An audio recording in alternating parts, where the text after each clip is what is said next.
ಹರ ಹರ ಶಿವ ಶಿವ ರಾಮ ಕೃಷ್ಣ. ಮಲೆನಾಡು ಭಾಗದಲ್ಲಿ ಧಾರಾಕಾರವಾಗಿ ಮಳೆ ಆಗ್ತೈತೆ. ಭದ್ರಾ ಜಲಾಶಯ, ಈ ತುಂಗಾ ಜಲಾಶಯ, ಈ ಕಡೆ ಎಲ್ಲ ಧಾರಾಕಾರ ಮಳೆ ಸುರಿದೋಗ್ತೈತೆ. ತುಂಗಾ ಜಲಾಶಯದಿಂದ ಕ್ರಸ್ಟ್ ಗೇಟ್ ಮುಖಾಂತರ ನೀರನ್ನು ಹೊರಗಡೆ ಹರಿಸ್ಬಿಟ್ಟಿದ್ದಾರೆ. ಜಲಾಶಯದ ಭದ್ರತಾ ದೃಷ್ಟಿ ಐತಲ್ಲ, ಅದರಿಂದ ನೀರನ್ನ ಹೊರಗಡೆ ಹರಿಸ್ಬಿಟ್ಟಿದ್ದಾರೆ. ಇನ್ನು ಭದ್ರಾ ಜಲಾಶಯ ಅಂತೂ ಸ್ವಲ್ಪ ದೊಡ್ಡದಲ್ವಾ, ಇನ್ನೂ ವಿಸ್ತಾರವಾಗಿ ಇದೆ. ಹಂಗಂತ ದಿನಕ್ಕೆ ಏನು ಕಡಿಮೆ ಮಳೆ ಆಗ್ತಿಲ್ಲ, ಅಲ್ಲಿ ಧಾರಾಕಾರ ಸುರಿದೋಗ್ತೈತೆ ಅತ್ಲಾಗೆ. ಎನ್ ಆರ್ ಪುರ, ಕೊಪ್ಪ, ಶೃಂಗೇರಿ, ಬಾಳೆಹೊನ್ನೂರು ಆ ಭಾಗದಲ್ಲೆಲ್ಲ ಧಾರಾಕಾರ ಮಳೆ ಆಗ್ತೈತೆ. ದಿನಕ್ಕೆ 20,000 25,000 ನೀರು ಕ್ಯೂಸೆಕ್ಸ್, 25,000 ಕ್ಯೂಸೆಕ್ಸ್ ನೀರು ಬರ್ತೈತೆ. ಓಹೋ ಪಟೇಲ್ರು ಯಾಕೆ ಒಬ್ಬೊಬ್ಬರೇ ಮಾತಾಡ್ಕೊಳ್ತಿದ್ದೀರಾ? ಏನು ಧಾರಾಕಾರವಾಗಿ ಮಳೆ ಸುರಿದೋಗ್ತೈತೆ ಅಂತ ಒಬ್ಬೊಬ್ಬರೇ ಮಾತಾಡ್ತಿದ್ದೀರಾ? ಆಗಲ್ರಿ ತಿಮ್ಮೇಗೌಡ್ರೆ. ಓಹೋ, ಭಾಳ ಒಳ್ಳೇದಾಯ್ತು. ನಾನು ಯಾರೂ ಇಲ್ಲಲ್ಲ, ಅದಕ್ಕೆ ನನಗೆ ತಡ್ಕೊಳಕ್ಕಾಗಲ್ಲ. ನನಗೇನು ಗೊತ್ತಿರುತ್ತೆ ಅಂತ ಹೇಳ್ಕೊಂಡ್ಬಿಡ್ಬೇಕು, ಇಲ್ಲ ಅಂತಂದರೆ ಒಂಥರ ಸಂಕಟ ಆದಂಗೆ ಆಗುತ್ತೆ. ನಾನು ನೋಡ್ರಿ ಕುತ್ಕೊಂಡು ಮಾತಾಡ್ತೀನಿ, ನೀವು ನಿಂತ್ಕೊಂಡು ಮಾತಾಡ್ತಿದ್ದೀರಾ. ಬರ್ರಿ ಕುತ್ಕೊಳ್ರಿ, ನಾನು ನಿಂತ್ಕೊಳ್ತೀನಿ. ಬೇಡ, ಕುತ್ಕೊಂಡು ಸಾಕಾಗೋಯ್ತು ಅತ್ಲಾಗೆ. ಒಂಚೂರು ನಿಂತ್ಕೊಂಬನ ಓಡೋಣ ಅನ್ಸುತ್ತೆ. ಸರಿ ಬಿಡ್ರಿ ಅತ್ಲಾಗೆ, ನಾನು ನಿಂತ್ಕೊಳ್ತೀನಿ. ನಾನು ಹೇಳ್ತಿದ್ದೆ ಏನಪ್ಪ ಅಂತಂದರೆ, ಮಲೆನಾಡು ಭಾಗದಲ್ಲಿ ಧಾರಾಕಾರ ಮಳೆ ಆಗ್ತೈತೆ ತಿಮ್ಮೇಗೌಡ್ರೆ. ಹಂಗಾಗಿ ಸಿಕ್ಕಾಪಟ್ಟೆ ನೀರು, ಎಲ್ಲಿ ನೋಡಿದ್ರು ನೀರು ನೀರು ನೀರು. ಕೆರೆ ಕಟ್ಟೆ ಹಳ್ಳ ಕೊಳ್ಳ ಎಲ್ಲ ತುಂಬೋಗಿದ್ದಾವೆ. ತುಂಗಾ ಜಲಾಶಯ ಅಂತಲೂ ನೋಡಿರಿ ಬೇಗ ತುಂಬೈತೆ. ನೀರನ್ನ ನದಿಗೆ ಹರಿಸ್ತಾರೆ ದೊಡ್ಡ ದೊಡ್ಡ ಸಾಹೇಬರುಗಳು, ಅಧಿಕಾರಿಗಳು. ಇನ್ನು ಹಂಗೆ ಇಟ್ಕೊಂಡ್ರೆ ಡ್ಯಾಮ್ ಸುರಕ್ಷತೆ ಕಾಪಾಡೋಕ್ಕಾಗಲ್ಲ. ಹಂಗಾಗಿ ಹೆಚ್ಚುವರಿ ನೀರನ್ನ ನದಿಗೆ ಹರಿಸ್ತಿದ್ದಾರೆ. ಹೌದು, ನಾನು ಪೇಪರಲ್ಲಿ ಟಿ ವಿಲೆಲ್ಲ ನೋಡ್ತಾ ಇದ್ದೀನಿ. ಭದ್ರಾ ಜಲಾಶಯದಲ್ಲಿ, ತುಂಗಾ ಜಲಾಶಯದಲ್ಲಿ ಸುತ್ತಮುತ್ತ ವಲಯಗಳಲ್ಲೆಲ್ಲ ಧಾರಾಕಾರ ಮಳೆ ಸುರಿದೋಗ್ತೈತೆ ಅಂತ ನಾನು ಟಿ ವಿಲಿ ಪೇಪರಲ್ಲೆಲ್ಲ ನೋಡಿದ್ದೀನಿ. ಅಯ್ಯೋ ಅಷ್ಟೇ ಅಲ್ಲ, ತುಂಗಾ ನದಿದಂಗೆ ಆಗುತ್ತೆ. ನಮ್ಮದು ಭದ್ರಾ ಜಲಾಶಯ ಐತಲ್ಲ, ಭಾರಿ ದೊಡ್ಡದು, ವಿಸ್ತಾರ ದೊಡ್ಡದು. ಇವಾಗ ಎಷ್ಟೇ ಗೊತ್ತೇ, ದಿನಕ್ಕೆ 20,000 ಬರ್ತೈತೆ ನೀರು. 20,000 ಕ್ಯೂಸೆಕ್ಸ್ ನೀರು ಒಳಹರಿವು ಬರ್ತೈತೆ. 5,000 ನೀರು ಹೊರಗಡೆ ನದಿಗೆ ಬಿಡ್ತಾವ್ರೆ. ಈಗ ಪ್ರಸ್ತುತ ಜಲಾಶಯದ ನೀರಿನ ಮಟ್ಟ ಎಷ್ಟು ಗೊತ್ತಾ ತಿಮ್ಮೇಗೌಡ್ರೆ? 171.10 ಅಡಿ. ಇನ್ನೊಂದು 14 ಅಡಿ ಬಂತು ಅಂತಂದರೆ 186 ಆಗಿಬಿಡುತ್ತೆ. ನಮ್ಮದು ಭದ್ರಾ ಜಲಾಶಯದ ನೀರಿನ ಕೆಪಾಸಿಟಿ ಸಾಮರ್ಥ್ಯ ಎಷ್ಟು ಗೊತ್ತೇ? 186 ಅಡಿ. 72 TMC ನೀರು ಸಂಗ್ರಹ ಆಗುತ್ತೆ ನಮಗೆ. ಭದ್ರಾವತಿ, ದಾವಣಗೆರೆ, ಮಲೆಬೆನ್ನೂರು, ಈ ಕಡೆ ತರೀಕೆರೆ, ಅರಸೀಕೆರೆ, ಕಡೂರು ಈ ಭಾಗಕ್ಕೆಲ್ಲ ಕುಡಿಯೋಕ್ಕೂ ನೀರು ಕೊಡಬೇಕು. ರೈತರು ಬೆಳೆ ಬೆಳ್ಕೊಳ್ಳೋಕ್ಕೂ ನೀರು ಕೊಡಬೇಕು. ಹಂಗೆ ವಾಣಿ ವಿಲಾಸ ಸಾಗರ ಐತಲ್ಲ, ಕರ್ನಾಟಕದ ಮೊದಲ ಜಲಾಶಯ ಅದು, ಅಲ್ಲಿಗೂ ನೀರು ಕೊಡಬೇಕು. ನೋಡ್ರಿ, ಈ ಭದ್ರಾ ಜಲಾಶಯ ಐತಲ್ಲ, 1,05,000 ಹೆಕ್ಟೇರ್ ಪ್ರದೇಶಕ್ಕೆ ನೀರು ಕೊಡಬೇಕು. ಅಲ್ಲಿನ ಅಷ್ಟು ರೈತರಿಗೆ ಅನುಕೂಲ ಆಗುತ್ತೆ. ದಾವಣಗೆರೆ, ಮಲೆಬೆನ್ನೂರು ಭಾಗದ ರೈತರಂತೂ ಇಲ್ಲಿ ಬಂದು ತಾಯಿ ಭದ್ರಾ ಜಲಾಶಯಕ್ಕೆ ಪ್ರತಿ ವರ್ಷ ಬಾಗಿನ ಬಿಟ್ಟು ಹೋಗ್ತಾರೆ, ಪೂಜೆ ಮಾಡ್ಕೊಂಡು ಹೋಗ್ತಾರೆ. ಏನು ಪಟೇಲ್ರು, ತಿಮ್ಮೇಗೌಡರು ಗಾಢವಾಗಿ ಏನೋ ಚರ್ಚೆಲ್ ತೊಡಗಿದಾರೆ. ಯಾವುದೋ ಭಾಳ ಪ್ರಧಾನ ವಿಚಾರ ಅನ್ಸುತ್ತೆ, ಅಷ್ಟು ಗಂಭೀರವಾಗಿ ಮಾತಾಡ್ತಿದ್ದೀರಾ ಪಟೇಲ್ರೆ? ಉಂಕಣದ ಪರಮೇಶಿ, ನೋಡು ಮಲೆನಾಡಲ್ಲಿ ಹೆಂಗೆ ಧಾರಾಕಾರ ಮಳೆ ಆಗ್ತೈತೆ. ಎಲ್ಲಿ ನೋಡ್ರು ಹಳ್ಳ ಕೊಳ್ಳದಲ್ಲಿ ನೀರು ತುಂಬಿ ತುಳುಕ್ತೈತೆ. ಭದ್ರಾ ಜಲಾಶಯದಲ್ಲೂ ಅಷ್ಟೇ ನೋಡು, ಭಾರಿ ಪ್ರಮಾಣದಲ್ಲಿ ಒಳಹರಿವು ಬರ್ತೈತೆ. ಧಾರಾಕಾರ ಮಳೆ ಸುರಿದೋಗ್ತೈತೆ ಅತ್ಲಾಗೆ. 40 ವರ್ಷ ಇತಿಹಾಸದಲ್ಲಿ ಈ ಥರ ಮಳೆ ಯಾವತ್ತೂ ಬಂದಿರಲಿಲ್ಲ. ನೋಡು, ಇನ್ನೊಂದು 14 ಕಡೆ ಬಂತು ಅಂದರೆ ಡ್ಯಾಮೇ ತುಂಬೋಗ್ಬಿಡುತ್ತೆ. 40 ವರ್ಷದಲ್ಲಿ ಈ ಥರ ಯಾವತ್ತೂ ಮಳೆ ಬಂದೇ ಇಲ್ಲ, ನಾನಂತೂ ನೋಡೇ ಇಲ್ಲ, ಕೇಳೂ ಇಲ್ಲ ಅತ್ಲಾಗೆ.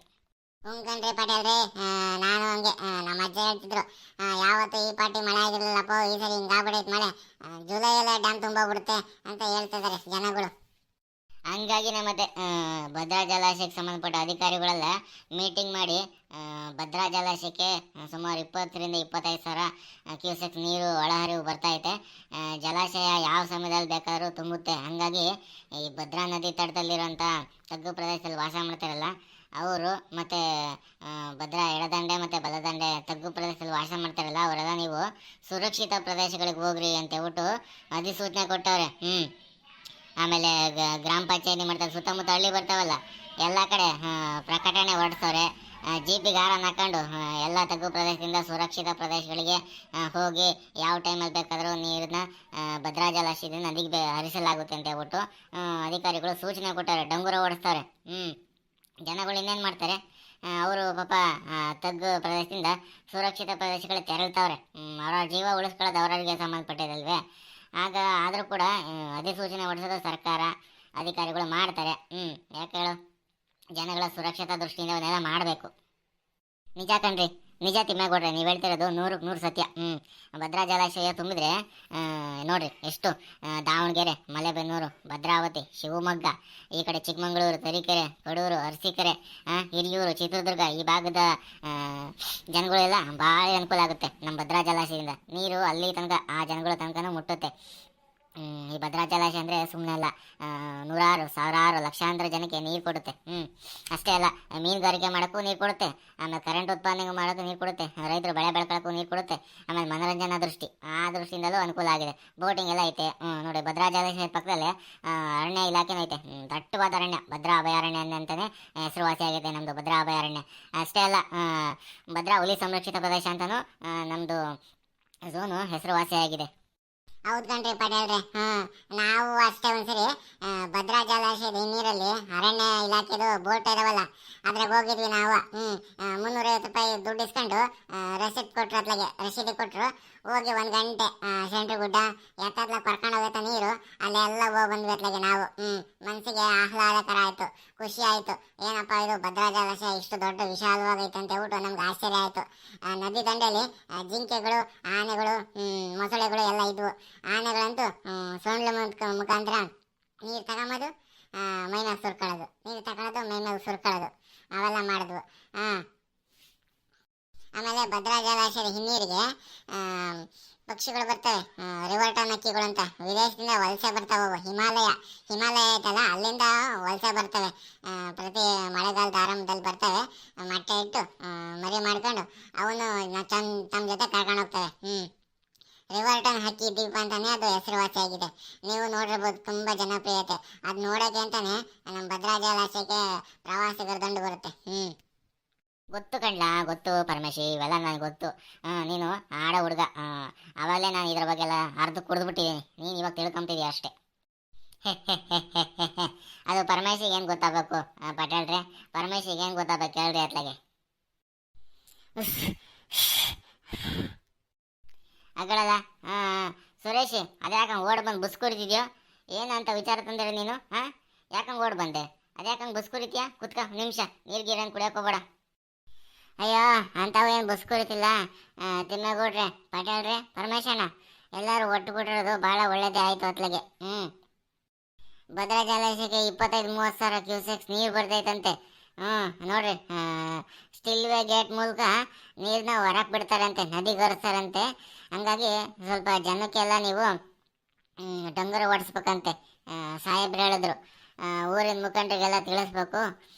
ಹಾಗೇನೆ ಆ ಊರಿನ ಮುಖಾಂತರನೂ ಒಂದು ಸಭೆ ಸೇರಿಬಿಟ್ಟು ನದಿ ಬಟ್ಟೆತಕ್ಕೆ ಯಾರು ಜನಗಳು ಕುರಿ ಮೇಯ್ಸೋಕ್ಕೆ, ದನ ಮೇಯ್ಸೋಕ್ಕೆ, ಬಟ್ಟೆ ತೊಳೆಯೋಕ್ಕೆ, ಆಮೇಲೆ ಇನ್ನಿತರ ಚಟುವಟಿಕೆ ಮಾಡೋಕ್ಕೆ, ಗಂಗಾ ಪೂಜೆ ಮಾಡೋಕ್ಕೆ ಹೋಗ್ಬಾರ್ದು ಅಂತ ಹೇಳ್ಬಿಟ್ಟು ಸಾಹೇಬ್ರು ಹೇಳಿದ್ದಾರೆ. ಒಂದು ಮೀಟಿಂಗ್ ಮಾಡ್ತಾರಂತೆ.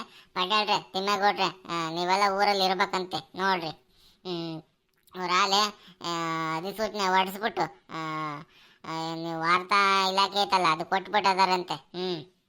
ಇನ್ನು ಹೆಚ್ಚಿನ ಸುರಕ್ಷತಾ ದೃಷ್ಟಿಯಿಂದ ಊರ ಮುಖಂಡರನ್ನೆಲ್ಲ ಕುರಿತು ಭದ್ರಾ ಜಲಾಶಯ ಸುತ್ತಮುತ್ತ ನದಿಗಳೆಲ್ಲ ಹೋಗ್ತಾವೋ ಆ ಹಳ್ಳಿಯಲ್ಲಿ ಮುಖಂಡರುಗಳನ್ನ ಆಯ್ಕೆ ಮಾಡಿ ಅಲ್ಲೊಂದು ಸಭೆ ನಡೆಸ್ಬೇಕಂತೆ. ಅದ್ರ ಜವಾಬ್ದಾರಿ ಎಲ್ಲ ನಿಮಗೆ ಬಿಟ್ಟಿದೆ ನೋಡ್ರಿ. ಆಯ್ತು ಬಿಡಲ್ಲ, ಜನಗಳು ಸುರಕ್ಷತಾ ದೃಷ್ಟಿ ನಮಗೆ ತಾನೇ ಬಿಟ್ಟಿದ್ದು. ಸಾಹೇಬ್ರು ಹೇಳ್ತಾರೆ, ಸಾಹೇಬರು ಮಾತನ್ನ ಪಾಲನೆ ಮಾಡೋದು ನಮ್ಮ ಶಿಸ್ತು. ಇಲ್ಲಾಂತಂದರೆ ಜನಗಳನ್ನ ನಾವು ಕಳ್ಕೊಬೇಕಾಗತ್ತೆ.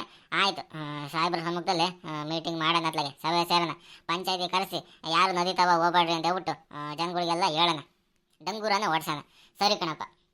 ಎಲ್ಲ ಸುಸೂತ್ರವಾಗಿ ಜಲಾಶಯ ತುಂಬಿ ಮಳೆ ಬೆಳೆ ಎಲ್ಲ ಚೆನ್ನಾಗಾಗ್ಬಿಟ್ರೆ ಅಷ್ಟೇ ಸಾಕು. ಆಗುತ್ತೆ ಎಲ್ಲ ಚೆನ್ನಾಗಾಗುತ್ತೆ. ಎಲ್ಲರೂ ಖುಷಿಯಿಂದ ಇರೋಣ.